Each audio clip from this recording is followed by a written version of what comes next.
Tiếp nối với sản phẩm vòng tay đá mã não trong video trước thì ở video này em sẽ lên cho các bác một mẫu mặt dây chuyền với chất liệu vẫn là đá mã não và được nhà em đặt cho nó cái tên vô cùng ý nghĩa, đó là thuận buồm xuôi gió.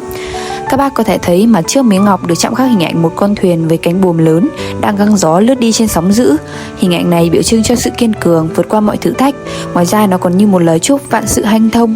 Trong kinh doanh hay trong cuộc sống thì thuận buồm xuôi gió, mong lời chúc mọi việc làm ăn luôn gặp may mắn, có quý nhân phù trợ, đi xa về gần đều bình an vô sự.